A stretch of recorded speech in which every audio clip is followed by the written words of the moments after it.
Región Ventaña Argentina, la comarca de Sierras de la Ventana, te esperan. Recuerdos para toda la vida. Para más información, ingresa al sitio web sierrasdelaventana.tour.ar. Región Ventaña Argentina.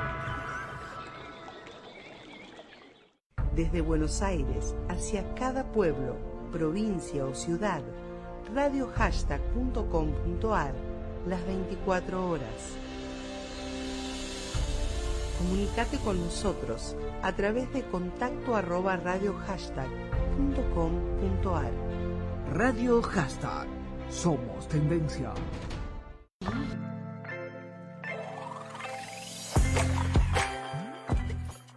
Sean todas, todos y todes bienvenidos a una nueva edición de Algo de Arte, un podcast en el que vamos a charlar temas de historia del arte, biografía de artistas y otras cosas que se vayan presentando.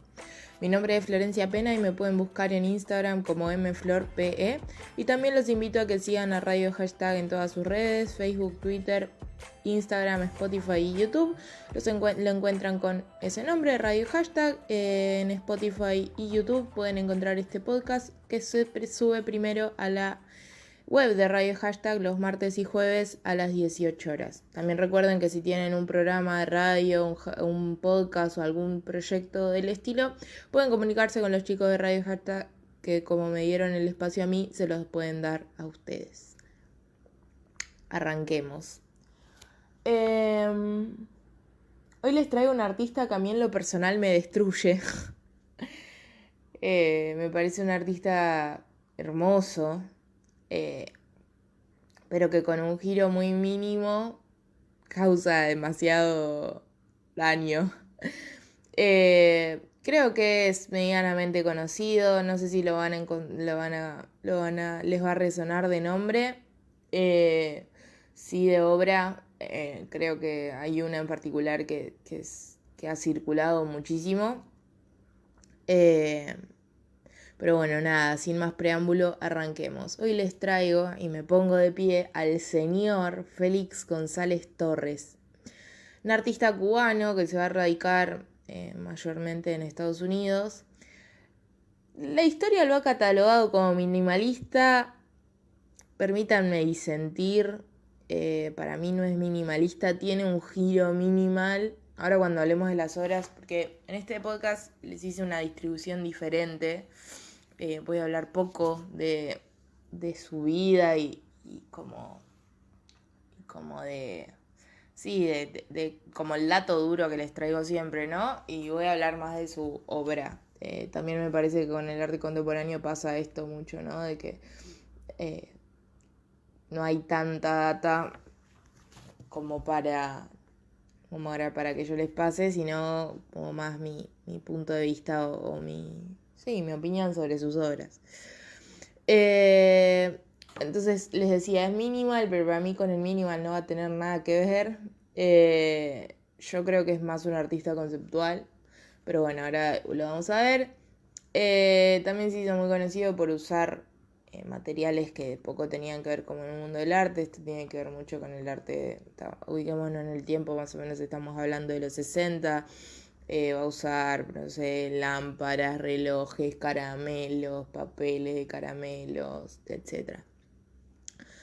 En 1987 se va a incorporar un grupo al grupo Material, un grupo que tenía la sede en Nueva York, que tenía la intención de trabajar de manera colaborativa, adhiriéndose a principios del activismo cultural y la educación en comunitarios, ¿no? Un grupo como mucha conciencia de lo que estaba pasando alrededor. Piensa en Estados Unidos en los 60, ¿no? Tenemos como las luchas fuertes del feminismo, del SIDA, del racismo, ¿no? Como ya para esta época no tanto, pero había estado la guerra de Vietnam. O sea, es como hay muchas pujas políticas que empiezan a surgir y el arte se empieza a plantear de alguna manera cuál es el lugar en todo eso. Y este grupo un poco va a responder a eso. Estaba hablando del 87, o sea, ya había pasado bastante hace bastante había pasado la guerra de Vietnam, pero sobre todo era esto de el SIDA, el racismo y los feminismos que estaban ahí como con más fuerza en esa época.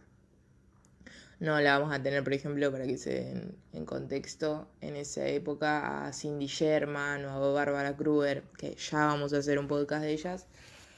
Recuerden que me pueden pedir tema, ¿no? Tengo ahí uno que me pidieron muchísimo, o sea, cada vez que digo pídanme un tema, este tema surge y ya lo voy a hacer. No voy a decir cuál es.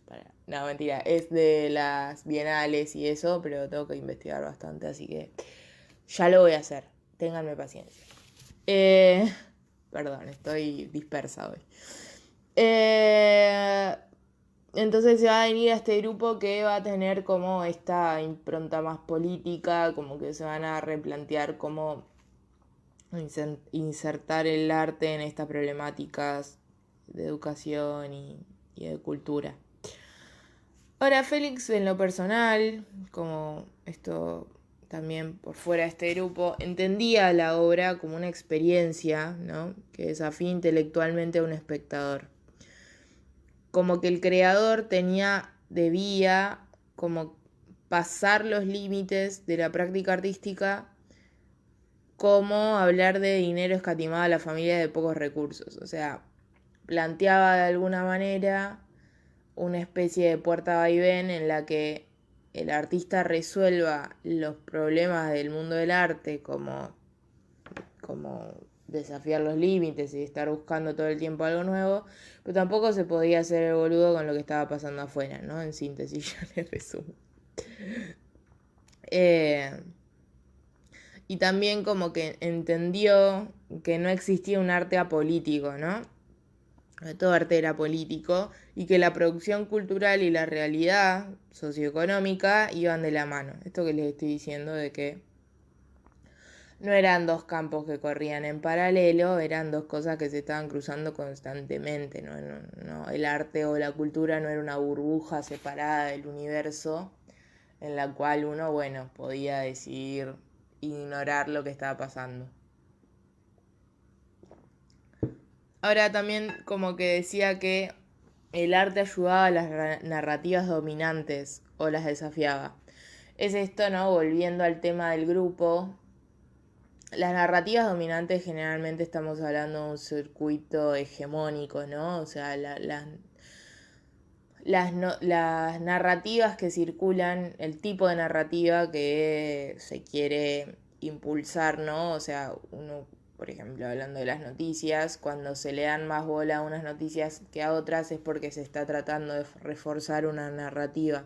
Lo mismo con los comerciales, o sea, con la publicidad y con, por ejemplo, la vida de los políticos o qué es lo que muestran. Eso tiene que ver con impulsar una narrativa. Entonces el arte también ayudaba a estas narrativas dominantes o las desafiaba. O sea, te podías poner a favor de esa narrativa y seguir construyéndola o cuestionarla.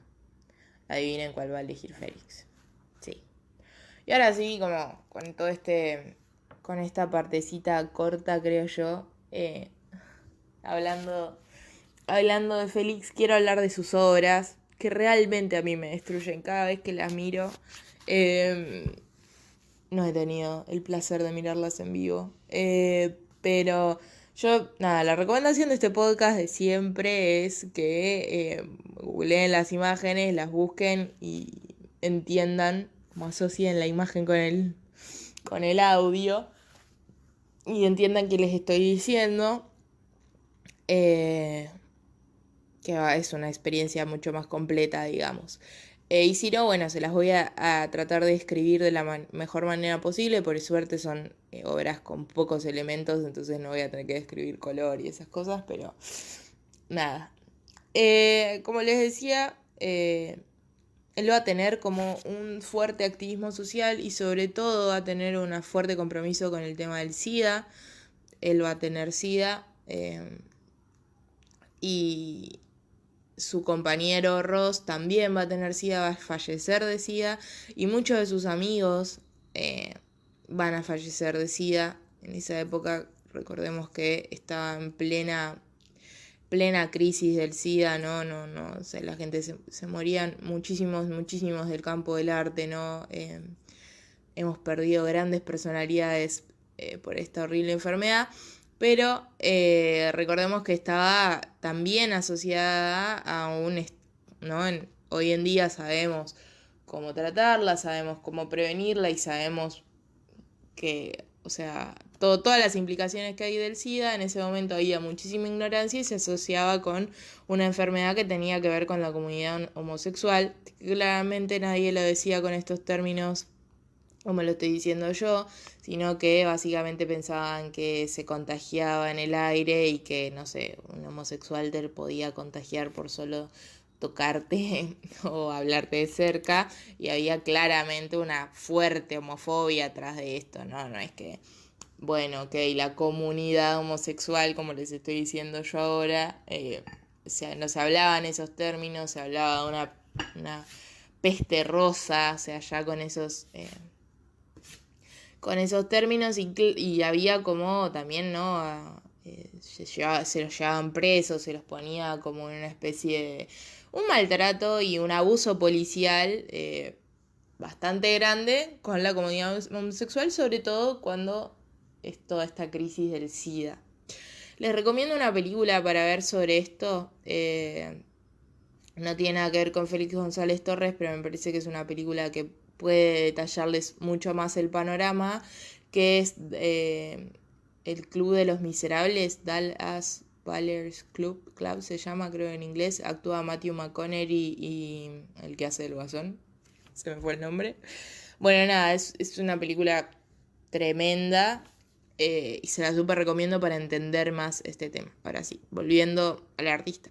Entonces Félix va a tener como un compromiso bastante grande con este tema, con esta enfermedad y con la pérdida que le genera esta enfermedad, ¿no? De perder amigos, de perder a su pareja. Él va a fallecer de SIDA.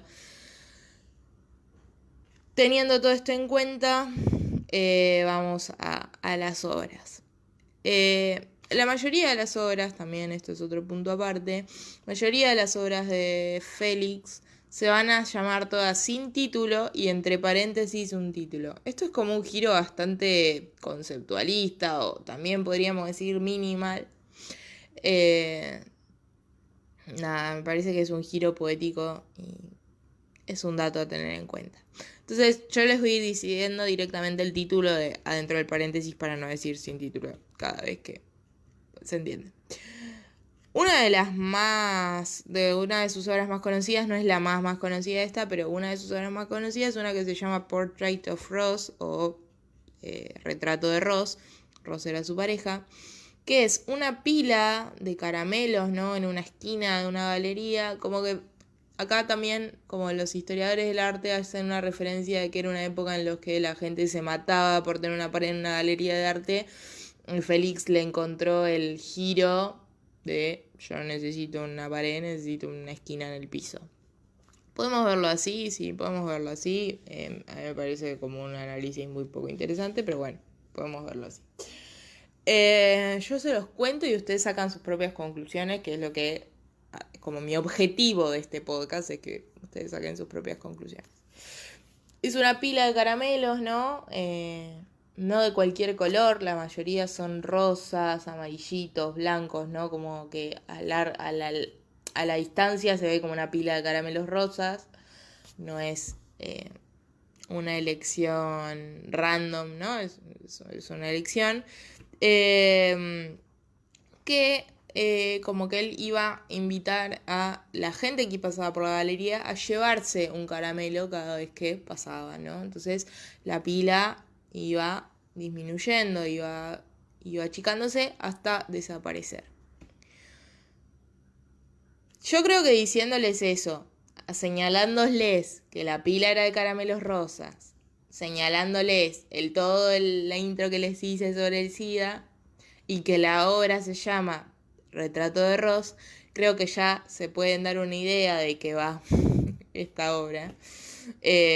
Y acá es donde yo digo que me destruye completamente la obra de Félix, el amigo era. La pila de caramelos va a tener el peso exacto que tenía Ross a la hora de morir. Era algo así de 45 kilos, una cosa así. Entonces, por un lado nos está mostrando cómo lo deteriorante que es esta enfermedad, ¿no? Cómo se lo fue consumiendo a Ross. Al mismo tiempo, no podemos dejar de como ignorar la palabra consumo y el tema de retirar, ¿no? Hasta que algo desaparezca. Y también esto de, bueno, la impronta de algo que ya no está y cómo se va desvaneciendo en el tiempo. Es tremenda la obra, o sea, me parece que con un giro muy chiquito, y por acá es donde yo refuerzo mi teoría de que para mí Félix no es un artista minimal. ¿Por qué? Porque es sumamente poético. Y si ustedes ven el arte minimal, no les hice un podcast de minimalismo, lo voy a hacer, me parece que a mí es una de las épocas que menos me gustan. Me parece que surgían cosas mucho más interesantes en esa época, como Félix González Torres. Pero se los voy a hacer porque muchos tienen que rendir minimal y este podcast es servicio. Y además creo que también ayuda a entender muchas cosas a posteriori. Pero bueno, nada, a mí no me gusta, pero se los voy a hacer. ¿Por qué digo para mí que Félix no es minimal? Bueno, porque el minimalismo no tiene este giro poético en general. Vamos a hablar en general. No se me vengan a ofender el colectivo de fans, el club de fans de arte minimal. No tiene este giro. Es como más una respuesta a una... sí, como un interrogante formal, ¿no? De la materia, de reducir al mínimo, de lo puro de la forma, ¿no? Y Félix tiene un giro totalmente poético, entonces para mí es un artista conceptual. ¿Qué decirles? ¿Tiene un giro minimalista en el sentido de lo chiquito?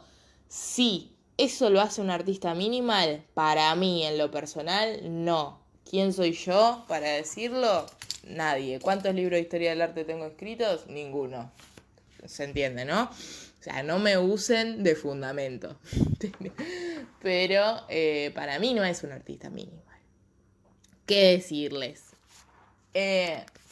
Otra obra que va a hacer relación a su pareja, a su relación con Ross, y esta sí, creo que es su obra más taquillera, va a ser Perfect Lovers o Amantes Perfectos. ¿En qué va a consistir esta obra? Bueno, van a ser 2 relojes a pared, reloj de aguja, ¿no? Exactamente iguales, en el que tipo empiezan al mismo tiempo, ¿no? Empiezan sincrónicos los relojes y uno se va a ir empezando a atrasar segundos. Entonces, al principio va a ir a la par, después va a parecer que van a ir a la par, pero uno va a ir un cachito más atrasado hasta que la diferencia se hace más grande, más grande, más grande, van como muy, muy atrasados y hasta que ese reloj se para. También, ¿no? Maneja mucho el tema esto de la muerte, la ausencia, la memoria. Me parece que también es algo que estaba muy en vigencia en esa época y que va a ser un tema que en los 80s, 90s se va a recurrir mucho en la historia del arte y desde muchos lugares distintos, ¿no? El tema de la memoria, ¿no? La reconstrucción, la ausencia, la fuerza política que tiene la memoria o la ausencia, un montón de cosas. Danto, un crítico de arte, historiador, no sé cómo llamarlo Danto, pero alguien que teoriza de arte, que si estudian historia o estudian algo relacionado con el arte, ya lo tienen que haber leído, lo llama a las obras de Félix González y en particular a esta de Amantes Perfectos, los vanitas del arte contemporáneo. ¿Qué son los vanitas? Para los cuales no hayan escuchado el podcast de Barroco, me van y me lo escuchan. Los vanitas son como una como algo que te recuerda todo el tiempo lo finito de la existencia, de la vida, ¿no? De lo próximo que estamos a la muerte. Entonces en el barroco, por ejemplo, se usaban flores marchitas, una calavera, el reloj, ¿no? Como todas cosas de muy existencialista del paso del tiempo. Entonces dan todo a decir que Félix González Torres es un vanitas del arte contemporáneo, es un recordatorio constante de que nos vamos a morir, básicamente. Es bastante áspero esto. A mí lo que me gusta en realidad de esta obra es que es más áspera a medida que te vas metiendo, ¿no? Como que de simple vista podríamos decir que no, ¿no? Pero también, volviendo para atrás, él dice esto de desafiar intelectualmente al espectador, y me parece que tiene que ver con eso, ¿no? Con que la obra tenga un más allá que no está visible en la obra, que tenemos que conocer un poco de su vida, de su contexto, de su historia para entenderla, o por lo menos investigar un poquitito, o me parece que también por eso el tema del sin título y el entre paréntesis, ¿no? Como que hay un mensaje ahí más profundo que te invita a buscar y que te invita a verlo así como a penitas, ¿no? En un paréntesis, te da una pista. El hecho de nombrar a Ross, por ejemplo, o el hecho de esto de los amantes perfectos. ¿Por qué dos relojes serían los amantes perfectos? Otra obra que también remite al tema del SIDA es una obra que se llamó Placebo.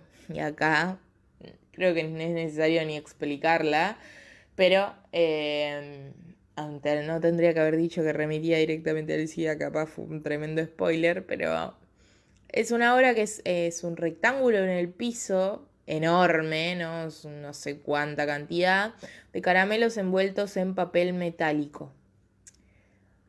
Recordemos también que todo este tema del SIDA, ¿no? Hubo un montón de pruebas de medicamentos y qué sé yo, en los que básicamente los ensayos clínicos tienen que ver con esto de o recibís la droga o recibís un placebo, y a nadie le dicen qué es, y si recibiste un placebo es básicamente un caramelo y te seguís muriendo, no es ningún tipo de tratamiento. Y tiene que ver con eso. Además, a mí me encanta esta obra como el reflejo que produce el papel metalizado o ese efecto como de agua en el piso, ¿no? Es como bastante visual, por así decirlo. Es como bella visualmente. Como el efecto que produce de las luces en los papeles, ¿no? Que se ven como un poquito de color, un poquito plateados. Nada. Otra obra que me gusta muchísimo a mí, que no le encontré el título, o sea, esta creo que realmente se llama Sin Título, y la traje también como para que vean que también exploró otros formatos, ¿no? No solo el de las galerías. Él va a usar las marquesinas de la vía pública, ¿no? Va a alquilar una de esos carteles enormes que están destinados para publicidad, que se alquilan en la calle. Bueno, esos, y va a poner unas fotografías, unas gigantografías que van a remitir mucho al ambiente de la publicidad, no solo porque estar en esos carteles, sino porque el tipo de fotografía va a remitir a eso. Y que también se han confundido porque además tampoco tenía un pie de foto tipo, bueno, obra o Félix, no estaban firmadas, nada, ¿no? Era la foto así entera. Va a ser una foto de una cama en la que vemos como que nada, alguien acaba de dormir, ¿no? Porque está como la huella de dos personas en una cama blanca, ¿no? Como muy escena de la mañana, pero que bueno, no sabemos si ahí efectivamente durmieron dos personas, si durmió una, qué les pasó, si se fueron a desayunar o si se fueron para siempre. Pero a mí me encanta como la figura que arma la huella del cuerpo en esta almohada y en este colchón y las sábanas arrugadas, ¿no? Es como... es una obra que a mí me parece hermosa, realmente hermosa. Que para mí, eso en mi opinión, pero también, nada, como esto también se deja a libre interpretación. Para mí hay un lado de la cama más marcado que el otro y como una parte del colchón hundido y otra no. Y como que a mí me remite, pero también es esto porque sé su historia y capaz conociendo su obra uno ya queda como insinuado en cierto sentido, pero me dirán, debatamos. Me dejan en los comentarios si escuchan esto por YouTube o por Facebook, y si no, en mi Instagram. Generalmente dejo una cajita para que me comenten lo que quieran. Para mí es como que un lado de la cama está más marcado que el otro y remite como directamente a la pérdida de su compañero. Pero nada, no he leído a nadie que haya dicho esto. Es como una apreciación mía. O sea, si bien como que las dos almohadas tienen como una fuerte, ¿no? Como una fuerte cabeza armada en el centro, ¿no? Como esta cabeza que está como hundida. Para mí hay una como que está más finita, qué sé yo, no sé, capaz es mi impresión. Y es espectacular cómo esta imagen está en el medio de la vía pública. Entonces, claro, era re publicidad de colchones, ¿no? Sí, o de, ¿cómo se llama? Clínica del sueño. Pero bueno, nada. Pueden disentir. Para mí es... nada, eso. Lo importante acá es como la referencia a la ausencia y que no sabemos más nada de estas dos personas. Que dónde están. Si están... si se acaban de despertar o si se han ido para siempre. Bueno, qué placer haberles traído a este artista. Es un artista que yo me encanta realmente. Descubro obras de él permanentemente. Es difícil eso con un artista que ya ha fallecido. Pero como siempre hay un par que son como las más conocidas. Siempre pasa eso mucho con artistas que tienen obras como de mucha resonancia, que las otras quedan medio opacadas y cuando la descubrís es un momento hermoso. Los súper invito así que si no lo conocían, que lo conozcan, que busquen obra de él, que es hermosa realmente. O sea, a mí me pasa esta relación de que es hermosa y me destruye. Pero lo vale realmente. Y nada, eso. Espero que lo hayan conocido. Y me pueden dejar qué les pareció el podcast, si les gustó, si no les gustó, qué tema quieren que hable, todo eso en los comentarios de YouTube o Facebook o en mi Instagram. Generalmente martes y jueves cuelgo ahí una cajita para que tengamos algún tipo de feedback. Y me encanta cuando me mandan fotos escuchando este podcast. Así que, eso. Pueden hacer todas esas cosas. También pueden compartirlo a alguien que le pueda servir o que le pueda gustar. Gracias por llegar hasta acá. Si llegaron, me buscan en Instagram como mflorp y nos encontramos en la próxima edición. En un mundo digital, navegamos por tus redes para hacerte la mejor compañía. Radio Hashtag. Somos tendencia.